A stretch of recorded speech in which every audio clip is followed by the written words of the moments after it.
Welcome to Guidance and Counseling Department, Universitas Negeri Malang.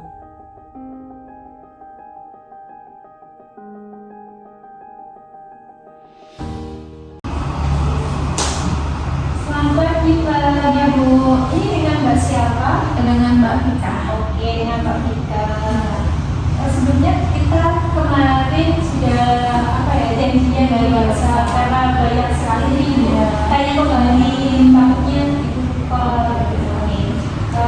Mbak Vika. Bagaimana kabar hari ini Mbak Vika? Alhamdulillah lumayan baik sih Bu. Lumayan baik. Berarti ada sisi tidak baiknya. Iya benar Bu. Lumayan agak tertekan gitu Bu. Tertekan ya. Iya. Oke, nggak apa-apa ya. Ini nanti Mbak Vika perjalanan ke sini atau dari mana? Kebetulan tadi saya habis kelas Bu. Saya lagi UTS terus sertifikasi itu offline Bu. Jadi dari kelas Bu. UTS ya. Gimana nih UTS-nya lancar? Alhamdulillah lancar sih Bu. Tapi kayaknya kayak mengarah gitu. Oke. Oh iya, minggu-minggunya adalah minggu UTS Iya, ya. Bu. Jadi banyak mahasiswa yang kayak UTS juga saya lihat waktu perjalanan di sini. Oke. Mbak Vika sebelumnya sudah makan juga belum? Kalau sarapan udah sih tadi Bu di kos. Oke. Gimana nih dengan tempat duduknya? Apakah sudah dirasa nyaman? Sudah. Baik. Kalau Mbak Vika merasa tidak nyaman, bilang saja. Kita santai saja ya Mbak Vika. Sebenarnya Mbak Vika pernah melakukan sesi konseling belum? Kalau sistem sering belum pernah sih Bu. Baru pertama kali. Kalau boleh tahu nih Mbak Vika mengetahui konseling ini dari mana? Kalau ini sebenarnya ada pas ini Bu yang pas saya mau itu kan ada sesi di samping itu kayak layan konseling terus akhirnya saya berani diri gitu. Mbak Vika mengetahuinya waktu maba. Nah, sebelum kita memulai, mungkin alangkah lebih baiknya kita perkenalan terlebih dahulu ya. Kita perkenalkan nama Ibu Nurmita Hardiani. Mbak bisa panggil saya Ibu, Pak, Mbak, senyamannya Mbaknya. Dan itu saya sebagai fasilitator yang nantinya akan bersama Mbak dalam sesi konseling kita hari ini. Mungkin Mbak Vika bisa perkenalan nih terlebih dahulu. Oke, baik, perkenalkan saya Wisnu Vika. Nah, saya dari jurusan psikologi UN. Saya kebetulan di angkatan 2020. Oke, ya karena 2020. Iya. Berarti ini semester akhir. Semester akhir ya, semester kedua. Bentar lagi ini meninggalkan. Aduh iya Bu, lagi pusing-pusingnya ini Bu. Iya benar. Baik. Karena ini adalah pertama kali Mbak Vika melakukan sesi konseling. Mungkin di sini sebelum sesi konseling dimulai, apakah Mbak Vika ingin pergi ke kamar mandi pulang dulu atau mempersiapkan lagi? Enggak sih. Aman ya. Jadi di sini mungkin Ibu akan menjelaskan sedikit mengenai sesi konseling karena Mbak Vika baru pertama kali. Jadi sesi konseling kita hari ini yaitu konseling individu yang dimana ada saya dan ada Mbak Vika. Di sini saya sebagai fasilitator dan Mbak Vika sebagai konseling. Nah nantinya kita akan sama-sama untuk mencari solusi dari permasalahan Mbak Vika.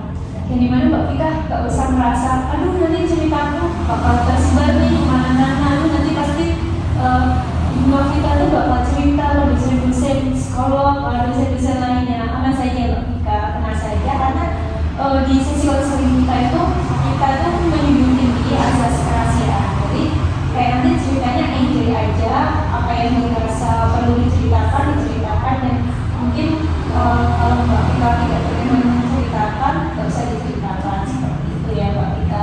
Dan sisi konseling kita itu nantinya berjalan sekitar 30 menit. Nah, apakah dirasa cukup? Cukup. Karena kita 30 menit, apakah Mbak Vika ada kegiatan yang menghabiskan? Enggak sih, kebetulan kelasnya udah selesai kemarin. Ya, tidak ada ya karena tidak ada kelas yang berbuka baik. Selanjutnya, apakah Mbak Vika sudah siap untuk bercerita? Sudah. Jadi mungkin apa sih yang dirasa Mbak Vika kalau bisa sampai datang ke ruang konseling damping dong? Kalau kita datang nggak ada permasalahan tiba-tiba datang. Oke, nah baik, jadi perusahaan saya pilihan saya sendiri. Jadi saya kan sekarang semester 7 nih. Nah, sedangkan semester 7 ini saya tuh masih ada matkul. Nah, matkul saya itu matkulnya teori dan praktek semua, Bu. Jadi kayak beban bobotnya itu lumayan banyak ya. Jadi besar buat SKS gitu. Nah, itu kayak kewalahan semester ini, soalnya kan kemarin itu saya baru selesai sempro dan itu masih banyak revisi yang perlu saya lakukan. Terus belum lagi tuntutan skripsinya gimana, penelitiannya gimana gitu. Sedangkan saya juga udah ini belum selesaiin laporan magang saya kemarin semester lalu. Jadi saya tuh lumayan agak bingung gitu, Bu, mau ngerjain yang mana, kayak keteteran gitu loh, Bu. Soalnya di semester ini saya tuh ada matkul juga, kemudian diskusi juga, nah organisasi saya juga saya masih kebetulan masih aktif gitu, Bu. Jadi lumayan benar-benar padat gitu, Bu. Nah, sedangkan saya tuh punya target, pokoknya saya tuh harus lulus tepat waktu gitu loh, Bu. Kayak kalau nggak bisa semester ini, setidaknya semester depan. Tapi kayak melihat beban-beban kayak laporan saya belum selesai, kemudian skripsi saya belum selesai, kemudian tugas-tugas saya juga, organisasi saya juga, saya tuh kayak jadi bingung gitu, Bu, mau ngerjain yang mana duluan. Apalagi di minggu tes ini kan biasanya UTS-nya kalau yang lalu-lalu itu kan cuma online ya, Bu, kayak cuma penugasan gitu. Nah, untuk sekarang tuh kayak tugasnya kan teori dan praktik, jadi kita tuh kayak buat tugas praktek terlebih dahulu, kemudian di minggu itu tetap masuk buat ujian teorinya, Bu. Jadi kayak lumayan berat gitu. Yang memahami ya apa yang Mbak Vita rasakan, apalagi di semester 7 ini dengan heading-heading tugas, skripsi, dan masih ada matkul ya, Mbak. Saya juga baru tahu nih di semester 7 kalau masih ada matkul. Baik, apakah ini sangat berpengaruh banget dengan kuliah Mbak Vita selama ini? Iya, itu lumayan berpengaruh sih, Bu, dan lumayan berdampak juga sama perkuliahan saya, kayak karena saya kan kesulitan bagi waktu nih, Bu. Jadi kayak biasanya saya tuh ngerjain sampai larut malam gitu, sampai subuh biasanya bahkan. Terus paginya saya harus kelas lagi, jadi kayak saya di kelas tuh ngantuk, udah nggak dengerin penjelasan dosen, tiba-tiba dikasih tugas saya malah kayak nganggung gitu, Bu, nggak tahu materinya apa, tugasnya apa, kayak gitu. Akhirnya keteteran lagi gitu. Oke, ini Mbak akan menjelaskan berarti Mbak Vita itu lebih kesulitan mengatur waktu dalam semester 7 ini, atau kesulitan dengan tidak mengerjakan karena banyaknya tugas-tugas? Kesulitan mengatur waktu karena banyak tugas. Oke, jadi Mbak Vita mengalami manajemen waktu yang berantakan dan sehingga berdampak pada perkuliahan. Nah, karena di sesi konseling kita itu harus membahas satu masalah terlebih dahulu. Nah, ini itu bertanya kepada Mbak Vita. Mbak Vita ingin mengatasi mengenai manajemen waktu atau mengenai kesulitan dalam mengerjakan tugas. Menurut Mbak Vita, mana hal yang paling penting untuk diselesaikan? Menurut saya manajemen waktu sih, Bu. Soalnya kalau saya punya manajemen waktu, mungkin tugas saya akan selesai juga dengan lebih baik. Jadi keren sekali ya Mbak Vita. Jadi Mbak Vita ingin lebih mengoptimalkan dalam manajemen waktu. Nah, apa sih tujuan dari Mbak Vita siapkan kesini itu untuk dari permasalahan Mbak Vita mengenai manajemen waktu itu tadi, apa sih tujuannya? Kalau tujuan saya pengennya itu nggak keteteran gitu. Jadi saya pengennya itu lebih tertata, lebih tahu gitu kayak mana yang harus saya lakukan terlebih dahulu. Jadi nggak kebingungan gitu, Bu. Kita ingin lebih tertata ya dalam mengerjakan tugas. Terus tadi Mbak Vika menyebutkan masih aktif organisasi, terus masih mengerjakan skripsi, masih ada matkul, itu lebih tertata. Mungkin pernah nggak sih ada suatu momen Mbak Vika itu kayak mencoba mungkin di semester lalu atau di minggu lalu itu kayak berbeda dari yang Mbak Vika alami sekarang? Kalau semester lalu sih lumayan ini ya, Bu. Cuman saya kan cuma magang ya, jadi kayak nggak banyak tuntutan. Dan saya itu magangnya di luar daerah kebetulan, Bu. Jadi saya juga nggak terlalu dibebankan di organisasi itu. Tapi karena saya semester lalu itu nggak aktif di organisasi itu, akhirnya program di semester ini itu diarahin ke saya semua, soalnya saya mau ikut program di semester lalu kayak gitu. Akhirnya bebannya di semester itu lebih berat gitu. Baik, saya mengerti yang kedua. Jadi programnya lebih berat di semester ini ya. Oke, mungkin di sini itu akan bertanya, tapi pertanyaan ini mungkin terdengar sangat aneh, bahwa mungkin Mbak Vika belum pernah mendengar pertanyaan ini, tapi Mbak Vika menjawabnya dengan santai aja. Jadi Mbak Vika coba membayangkan ketika Mbak Vika ini terjadi hujan deras, terus Mbak Vika tuh tidur, kan enak ya hujan-hujan tidur, tertidur lah. Nah Mbak Vika setelah itu bangun dalam keadaan hujannya sudah reda, dan Mbak Vika tuh bangun dengan keadaan semua permasalahan yang Mbak Vika alami itu selesai, kayak skripsi terkerjakan, terus tugas-tugas terkerjakan, terus organisasi juga tertata bagus, terus kayak waktu yang Mbak Vika sampaikan mengenai manajemen waktu itu tertata dengan baik. Nah itu ada hal yang berbeda nggak setelah itu? Kalau itu mungkin akan membantu saya ya Bu, karena misalnya kalau saya tahu akan kemana itu kan saya punya tujuannya Bu, jadi saya otomatis tahu kayak saya harus ngapain. Kalau ini kan kayak saya tuh masih bingung gitu Bu harus gimana, dan itu mungkin akan membantu saya untuk lebih bersemangat, terus lebih tahu apa yang harus saya kerjakan terlebih dahulu. Kemudian saya juga akan bisa lebih tidak menunda-nunda gitu Bu. Oke, mungkin dari yang sudah Mbak Vika bayangkan nih, kayak apa yang Mbak Vika bayangkan, kegiatan apa yang Mbak Vika bayangkan saat itu untuk menunjukkan bahwa masalah Mbak Vika itu terselesaikan? Ada nggak kegiatan yang terbayangkan? Kegiatan yang gimana? Kegiatan yang menunjukkan saya gitu. Iya, setelah bangun dari tidur itu. Saya akan mengerjakan tugas saya terlebih dahulu gitu, apa yang harus saya kerjakan. Mungkin kayak tergantung dari manajemen waktunya ya Bu. Kalau misalnya di situ saya punya tugas, pasti saya akan melaksanakan. Kayak misalnya nih Bu, saya punya, kan saya kalau misalnya kayak gitu kan saya udah tahu ya harus gimana gitu, jadi otomatis saya harus mengerjakan tugas karena saya tahu ada tugas yang akan dikumpul hari itu gitu. Kalau sekarang saya cuma kayak inget-inget gitu loh Bu, nggak yang punya detailnya gimana, akhirnya kebingungan sendiri gitu. Jadi mungkin saya akan bisa lebih produktif gitu loh Bu buat ngerjain tugas, memanfaatkan waktu yang ada kayak gitu. Baik, sangat bagus sekali ya Mbak Vika. Mungkin ini ketika Mbak Vika melakukan perubahan itu, siapa sih orang yang pertama kali yang akan menotis perubahan Mbak Vika itu? Mungkin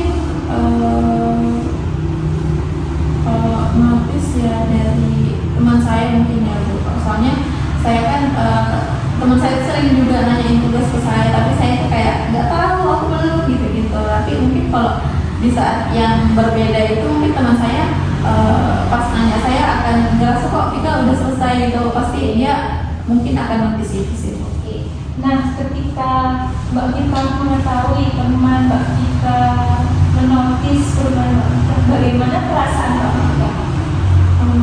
Perasaan saya mungkin akan lebih senang ya Bu, soalnya kan bebannya udah nggak ada. Tapi kalau kemarin ditanyain tugas saya malah kayak merasa terbebani gitu loh Bu, aduh apa lagi gitu. Tapi kalau ketika saya menjawab dengan tugas saya yang sudah selesai itu mungkin saya akan merasa lebih aku udah aman gitu, kayak lebih lega gitu loh Bu. Iya Mbak Vika merasa lebih lega ya. Iya. Nah, ketika Mbak Vika merasa lebih lega, lebih tenang, kayak lebih tertata, Mbak Vika membayangkan nggak bagaimana perasaan Mbak Vika? Apakah Mbak Vika juga ikut senang atau malah kayak apa sih tiba-tiba berubah gitu? Bagaimana bayangan? Kalau bayangan saya mungkin teman saya juga akan senang ya, karena ketika dia nanya tugas saya selesaikan, pasti dia juga punya gambaran nih kalau tugasnya gimana. Jadi mungkin saya bisa kayak ngasih dia inspirasi kayak gambaran tugas itu seperti ini. Jadi mungkin teman saya juga akan merasakan dampaknya gitu, dan merasa saya itu bermanfaat untuk dia gitu. Sangat bagus sekali.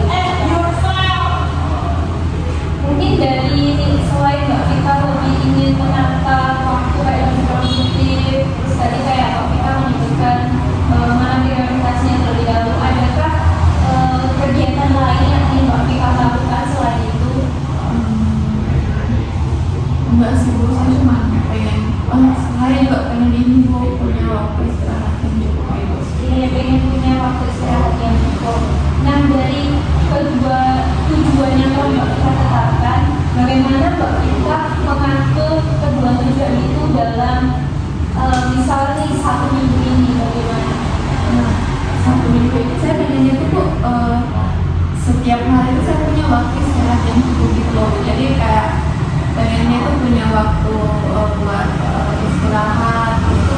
Kayak misalnya malam lah jam 10 itu udah istirahat sampai pagi gitu. Jadi saya pengennya tugas saya itu udah selesai di sebelum jam 10 itu kayak terus organisasi juga udah selesai kayak sebelum itu kan. Kalau organisasi itu sebenarnya nggak yang larut-larut gitu loh Bu, kalau pulang. Jadi ya mungkin itu kalau misalnya saya ada rapat malam ya paling terakhir rapat organisasi berarti tugas saya harus selesai di sebelum rapat itu. Saya pengennya kayak gitu satu. Keren sekali ya Mbak Vika. Dari tiga Mbak Vika yang sudah Mbak Vika tetapkan itu sangat mengapresiasi ya.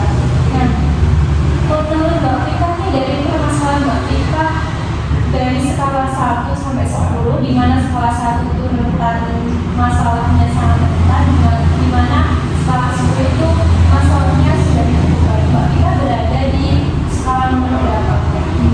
Kalau dari skala saya merasa 5. 5. Oke, Mbak Vika berada di skala 5.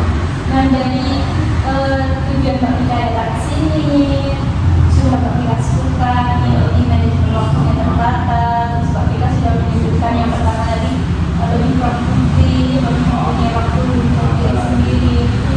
Untuk menaikkan satu level lebih tinggi dari angka 5, Mbak Vika ada gambaran nggak melakukan hal apa gitu? Mungkin saya kepikirannya ini tadi terkait merencanakan gitu di dalam seminggu kita harus ngapain, kayak bagi waktunya itu gimana. Jadi mungkin saya perlu nyatet gitu loh Bu, kayak pembagian waktunya. Cuman saya juga belum pernah sih. Belum pernah ya kita. Nah itu nanti akan menjadi tugas dalam sesi kita. Karena Mbak Vika sudah punya goals nih, pengen naik 1 tingkat. Nah dari angka 5, Mbak Vika ini pengen punya goals tujuan di angka berapa? Saya pengennya di angka 8 atau 9. Wow, sangat keren sekali ya, dari angka 5 langsung melonjak ke angka lebih tinggi, bahkan nggak perlu 1 tingkat.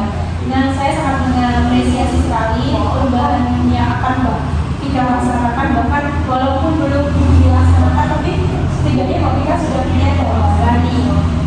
Baik, karena Mbak Vika sudah mengungkapkan tujuan dan sudah mengungkapkan semua masalah kepada ibu. Mungkin di sini ibu akan memberikan sedikit tugas rumah, yaitu mengenai dengan tujuan Mbak Vika tadi. Mbak Vika kan masih bingung bagaimana bagaimana ini ngaturnya.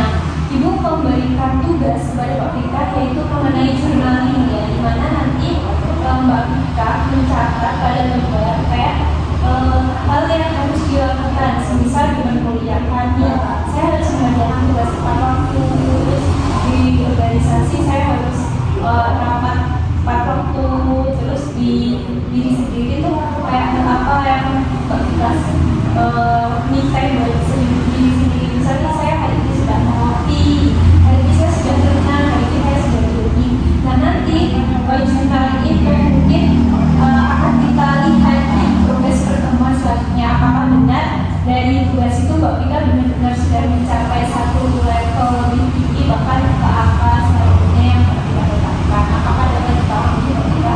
Karena berarti ini saya buat jurnal gitu ya Bu. Iya benar sekali, membuat journaling terhadap kegiatan yang Mbak Vika lakukan dalam seminggu. Nanti dalam pertemuan selanjutnya jangan lupa dibawa, karena ibu akan melihat progres apakah benar dengan goals dan tujuan yang telah Mbak Vika tetapkan benar atau tidak. Nanti kita akan evaluasi bersama-sama seperti itu Mbak Vika. Nah karena konseling kita sudah berjalan sekitar 30 menit, di sini ibu akan menyimpulkan permasalahan dari yang Mbak Vika alami. Jadi Mbak Vika ini mahasiswa semester 7 ya, yang dimana sedang tekniknya dengan skripsi, tugas perkuliahan, bahkan masih ada matkul. Tadi itu agak shock, semester 7 masih ada matkul, terus masih organisasi juga, sehingga sampai berdampak pada diri Mbak Vika juga yang tidurnya